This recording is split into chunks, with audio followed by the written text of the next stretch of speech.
This is Nightly Business Report with Tyler Matheson and Susie Guerra.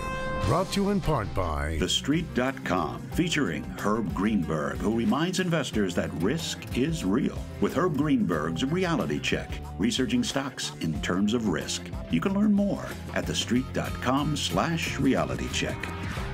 Sharp sell-off, stocks plunge, so do bond yields. What should nervous investors do? And are you better off in equities or fixed income? Consumer concerns. The world's largest retailer, Walmart, reports its weakest sales growth in 5 years, and its outlook isn't much better.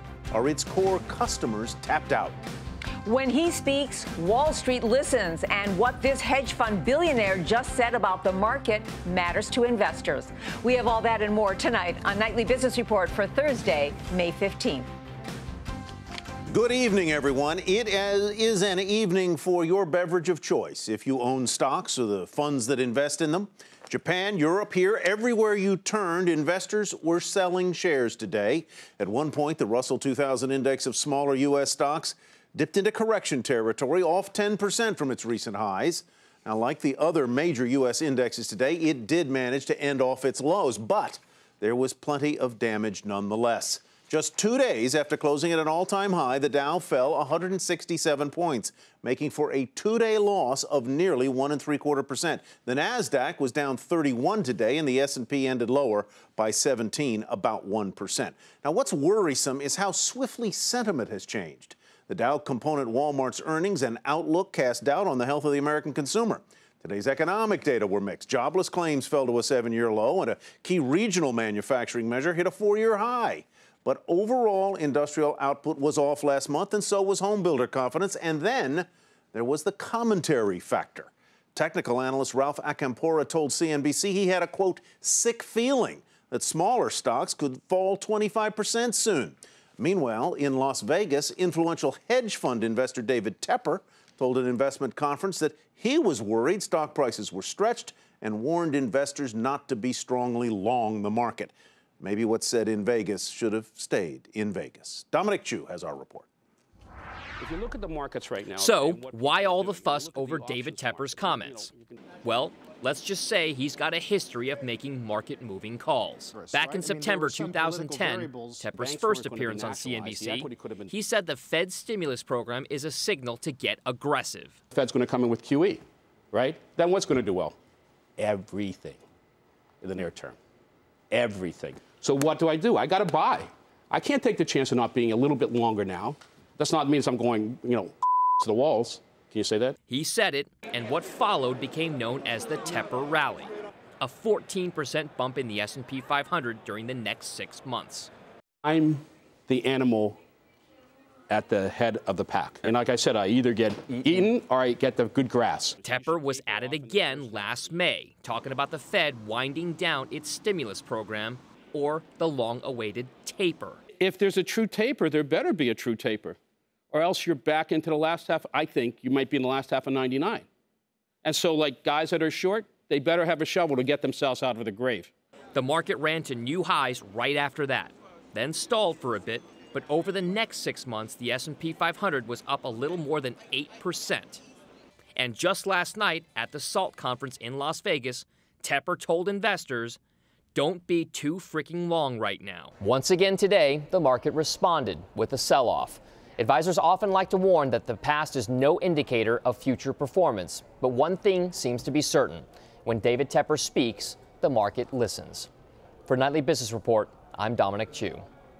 Well, as stocks tumbled, so did yields on the benchmark 10-year Treasury note. They are now below 2.5%. That is a 7-month low. So what's driving bond yields lower, and will they drop even further? Steve Leisman gives 3 reasons why they could. A funny thing happened on the way to the year that interest rates were supposed to march higher. They went lower, much lower. And some are now doing an about-face and forecasting they could keep going down from here. The yield on the 10-year sank below 2.5% for much of the day, a place it hadn't been since October 2013. And there are now 3 reasons some people think that rates could fall further from here. First, it's the economy. It was another day of mixed economic data with a strong improvement in jobless claims offset by a weaker manufacturing report. The housing data, meanwhile, continues to be weak. The upshot, the economy might have contracted in the first quarter while it looks set for a decent rebound in the second quarter. But take them together, first half growth currently forecast to be an anemic 1.6%.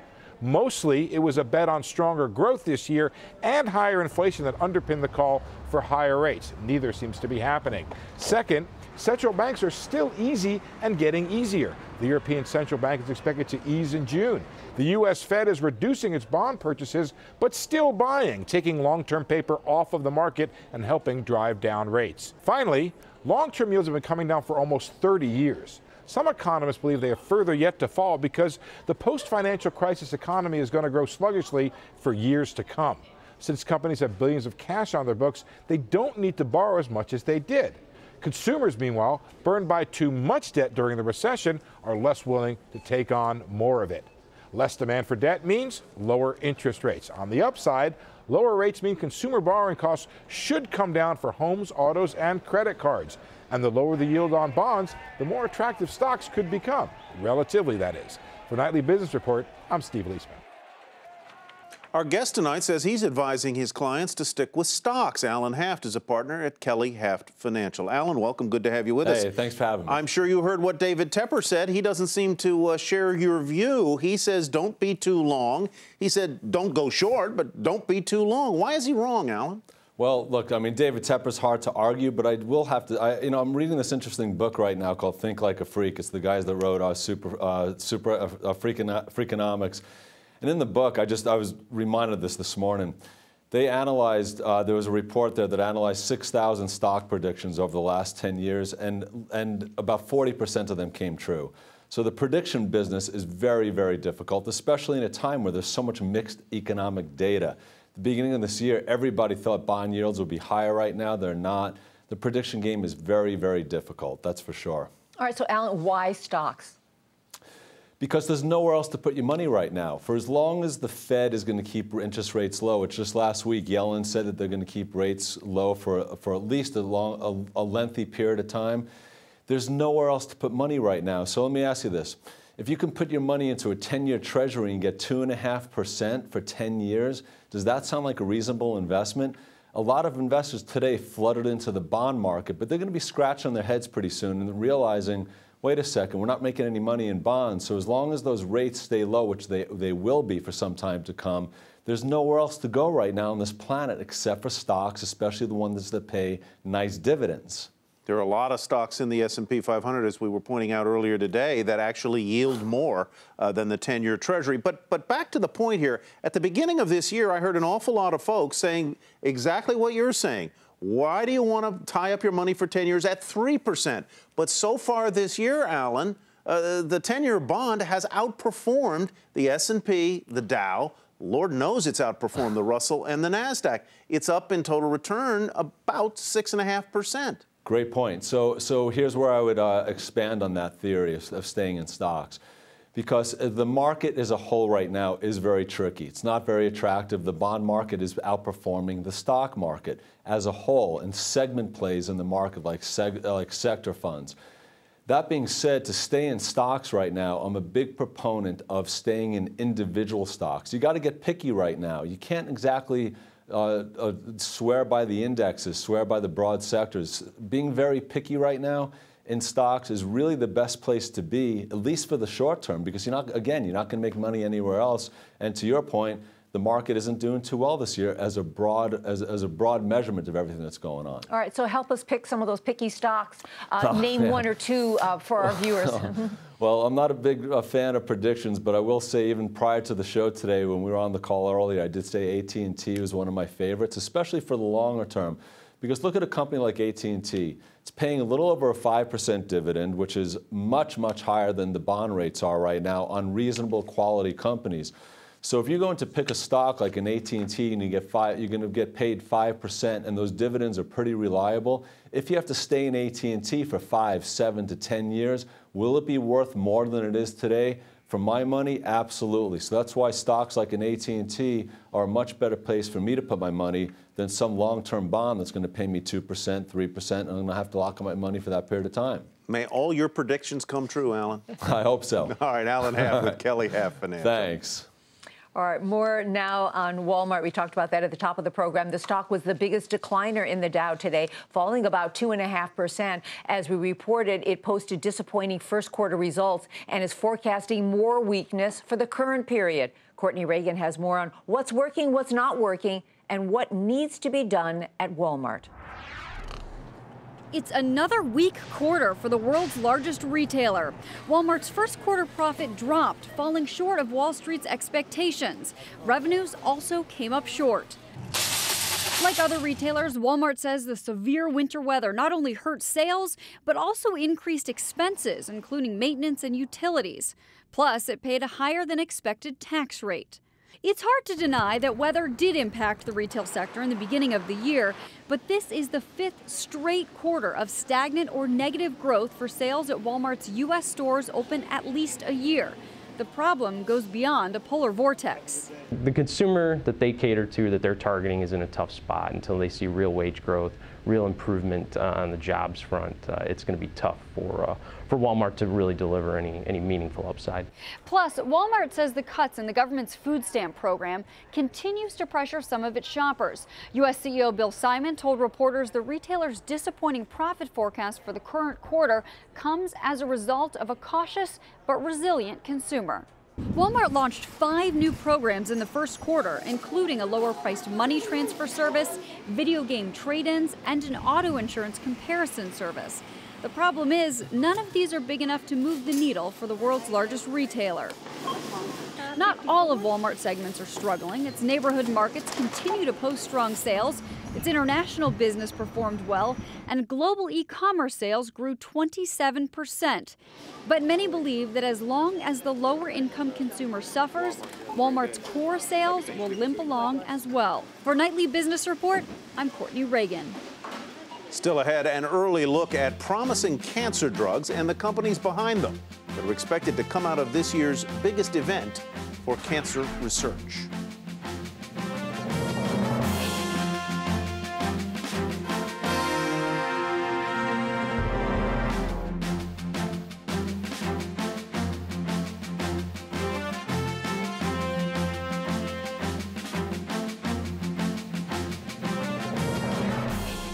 Fast food workers left their fryers and took to the streets today, protesting in 150 cities in 30 countries. Today's one-day wildcat strike, with workers demanding as much as $15 an hour and better working conditions, targets chains like McDonald's and Burger King, which the protesters say make huge profits while paying many workers the minimum wage. A crucial vote on protecting the open internet, or rules on so-called net neutrality. The Federal Communications Commission voted to move forward with new proposals that could allow internet service providers to charge content producers for internet fast lanes, which would mean slower traffic for everyone else. And a lot of people aren't happy about it. Hampton Pearson has more. FCC commissioners were met by protesters outside the agency headquarters and inside the packed hearing room before a new set of internet rules were even put on the table. A common carrier is required to provide service on general terms and indiscriminately. What followed was a divided FCC debating new internet rules crafted by Chairman Tom Wheeler, aimed at banning broadband providers from blocking or slowing down websites, but opening the door for providers striking deals with content companies for preferential treatment, despite some misgivings from the chairman. There is one internet. It must be fast, it must be robust, and it must be open. The speed and quality of the connection the consumer purchases must be unaffected by what content he or she is using. Even ardent supporters of net neutrality recognize that some amount of traffic prioritization or differentiation must be allowed or even encouraged. Voice must be prioritized over emails, video over plain data. Prioritization is not a bad word. It is a necessary component of reasonable network management. The commissioners voted along party lines to put out proposed rules that will be open for public comment for the next 4 months. Today, it was net neutrality advocates, those who feel all internet traffic should be treated equally, whose voices were the loudest. Right now, we're facing a frightening future in which there could be an internet for the rich. And mega corporations like Comcast, like Verizon, like AT&T would be able to dominate the internet, to monopolize the internet, to flood the internet with their content at the expense of the rest of us. I already pay a lot for my cable and internet bills. I don't want to see those bills go higher. I certainly don't want to pay more for the access that I already have. Over and over, embattled FCC Chairman Tom Wheeler emphasized that today's action is the first step by regulators on the road to drafting new rules for a truly open internet. At the FCC, I'm Hampton Pearson for Nightly Business Report. And we should note that Comcast, one of the companies that Hampton mentioned in his report, is the parent company of CNBC, which produces this program. Also today, another important vote from the FCC. In a story we told you about yesterday, the agency voted to limit how much wireless spectrum space giant telecoms like Verizon and AT&T will be able to bid for in an auction of valuable airwaves slated to take place next year. The idea is to prevent those companies from monopolizing available low-band spectrum while allowing smaller competitors and newcomers access to some wireless airspace. Verizon seeing some interest from Warren Buffett's Berkshire Hathaway and Dan Loeb's Third Point, and that is where we begin tonight's market focus. In regulatory filings out tonight, Berkshire Hathaway disclosed a stake of more than $500 million, or about 11 million shares, in the telecom giant. Dan Loeb's Third Point took a $170 million stake. The stock was initially higher after the bell. During the regular session, shares were slightly off at $47.96. Shares of JCPenney shot up after the retailer reported a quarterly loss that was narrower than expectations and revenue that beat estimates. Same-store sales were a little bit higher, marking the second straight quarterly gain after 9 straight declines. The retailer also announced it obtained a new, larger credit facility to strengthen its balance sheet. The stock surged initially after the bell, up as much as 27%. Look at that chart. During the regular session, the stock was down nearly 3% at $8.37. Nordstrom posted strong quarterlies after the bell, thanks to sales online and at its rack outlets. Earnings were down from the previous year, mainly because of investments and spending related to the move of the company into the Canadian market. The high-end retailer backed its outlook for the full year, and after hours, the stock was up about 10%. Shares were off in regular trading to $61.49. Rackspace shares also jumped on a Bloomberg News report that it has hired Morgan Stanley to evaluate its strategic options. The cloud computing services provider may be looking to team up with bigger technology companies. The stock spiked right at the close, up more than 7% to $30.68. Kohl's saw its profit drop 15% in the first quarter as the retailer recorded lower sales. Now, even though margins improved slightly, same-store sales also fell, missing analyst estimates. The company did reaffirm, though, its previous full-year guidance. Still, shares fell more than 3% to $52.21. And shares of Eli Lilly tumbled after the drug maker lost a patent case in the English High Court over its blockbuster lung cancer drug to activists. The court ruled activists can launch a generic version of the treatment. Lilly says it'll appeal the decision.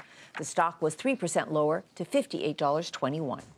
A handful of biotech stocks saw big moves today, a few weeks ahead of the annual meeting of the American Society of Clinical Oncology, the year's biggest event for developments in the big money field of cancer research and medication. Meg Terrell joins us with more now on the ASCO meeting, the newest drugs creating buzz and which companies investors are watching. Meg, what are the big themes expected to be at this year's meeting? Hey, Tyler. So one of the big themes we've seen in years past and will continue to see this year is an immuno-oncology, and that's drugs that harness the immune system to fight cancer. Now, a lot of the big pharma companies are working on drugs in this space, including Bristol Myers, AstraZeneca, Merck, and Roche. So we'll be looking to see more data there. And of course, we saw some of that, as you mentioned, in the data drop we saw last night. Another big theme this year is one that we've seen over the last year, and that's in blood cancer. Some of these therapies now moving potentially beyond chemotherapy in areas like chronic lymphocytic leukemia, so that's a big new advance there. And finally, I think there will be a lot of discussion around cancer drug prices. Now, of course, this isn't therapy, but this has been a huge and growing issue as some of these new cancer drugs get very expensive. So I understand, Meg, that there are a lot of abstracts or a lot of studies that come out just before the meeting. What can you tell us about what investors as well as consumers can expect to hear from all of that? Yeah, a big data drop with more than 5,000 studies coming out of the meeting in advance. And so, of course, you're seeing a lot of stocks move today as investors are reacting to that news. Now, Bristol-Myers is an interesting one. They're one of the leaders in immuno-oncology, but it shows how high the expectations there are in that space. Bristol-Myers actually getting downgraded today by an analyst at BMO who is disappointed with some combination data in lung cancer from some of its therapies. So that stock fell today. Also, some disappointment in a very early stage trial of an immunotherapy drug from a company called Incyte. That stock also down today, but that was a very, very small study, only in 8 patients, and we should see updated data at the meeting. Now, in some more positive news, saw a positive lung cancer study from AstraZeneca, and of course, this is very important in the context of Pfizer's $106 billion bid for the company. AstraZeneca, putting a lot of emphasis on its cancer drug pipeline, says that this drug could potentially bring in $3 billion in peak sales, so that positive data is a boon for AstraZeneca. But in an interesting twist, we also saw the stock rise of a small biotech company called Clovis, which has a similar drug. And analysts are saying that data from AstraZeneca makes Clovis's drug look even better. So that stock went way up. All right, Meg, thank you very much. And to read more about the companies that are working on cancer treatments, head to our website, nbr.com. And coming up, the fight for your car's dashboard and why Apple wants it to look like an iPhone.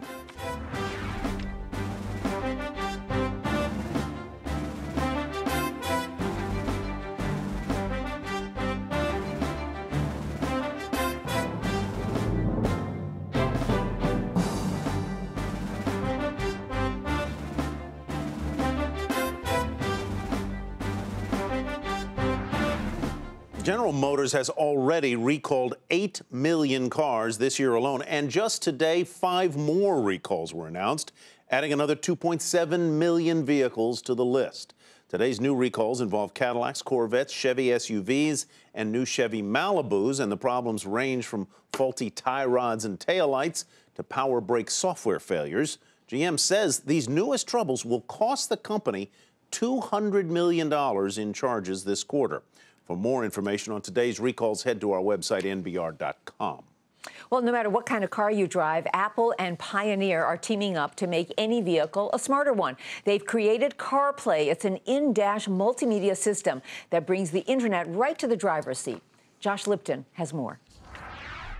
Certain functions are available via touch. For the tech titans, the next big battle isn't in your home or office. It's in your car. This is the CarPlay interface. In that fight, Apple made news today.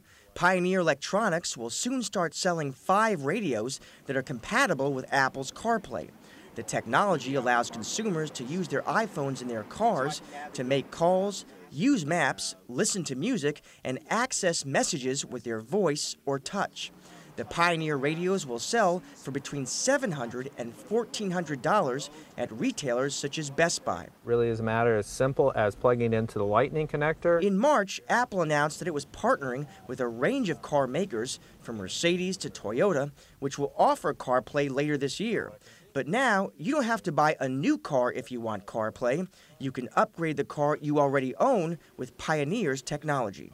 There's still a lot of consumers that don't want to go out and make an investment in a new vehicle, but they have iPhones and they want to be able to use those in the vehicle. So now giving them a choice to be able to upgrade the radio that's in their car to one of these new Pioneer units and get Apple CarPlay compatibility. Tech companies are working hard to introduce their operating systems into your car. Google is partnering with car makers to bring its Android platform to automobiles this year, and Microsoft's operating system powers Ford's in-car entertainment system. There are concerns about all this in-car entertainment. Thousands of people are killed every year because they're distracted while driving, according to the National Highway Traffic Safety Administration. Take us to the Hyatt Regency Hotel. Apple argues, though, that drivers use their voices to control CarPlay, which means they can keep their eyes on the road. We're always looking at how do we make sure that we've absolutely minimized driver distraction as much as possible, which is why the voice becomes so important to the experience. So I don't even actually have to look at the screen. We call that an eyes-free experience. I found 2 places matching Hyatt Regency pretty close to you. Right now, it's impossible to say which tech titan will come out on top. At least for today, Apple is taking the spotlight. Pioneer saying that those radios with CarPlay compatibility will be available in just the next few weeks. Josh Lipton, Nightly Business Report, San Jose, California. Finally tonight, it wasn't just a difficult day in the markets, but a difficult day for thousands who lived through the 2001 terror attack on the World Trade Center in the heart of New York's financial district. Today, President Obama was in Lower Manhattan helping to dedicate the National September 11th Memorial and Museum located at the site of the former World Trade Center. He said the museum tells the story of 9/11 so that future generations will never forget. No act of terror can match the strength or the character of our country. Like the Great Wall and bedrock that embrace us today, nothing can ever break us. Nothing can change who we are as Americans. Right now, the museum and multimedia displays archives and artifacts from the attacks only open to survivors, families of the deceased, and emergency responders. It will open to the public next week. We'll never forget that day, and I think these artifacts, which are very personal, like letters and articles, watches gloves, and things. yeah, clothing, yes. Things like that. Very emotional kind of a museum and memorial. Well, that's Nightly Business Report for tonight. I'm Susie Garrett. Thanks for joining us. Thanks for me as well. I'm Tyler Matheson. Have a great evening, everybody, and we'll hope to see you right back here tomorrow night.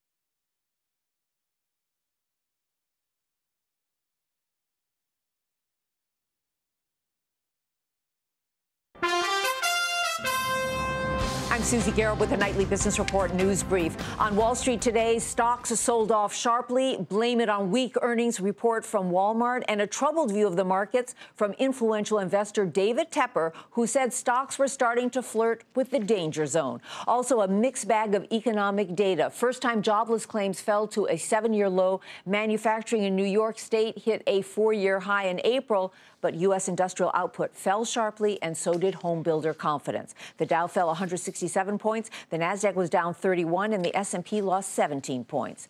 And some encouraging news from two big retailers after the market closed. Nordstrom reported strong quarterly earnings, and JCPenney lost less money than forecast after sales rose more than 6%. Be sure to tune in to Nightly Business Report right here on your public television station.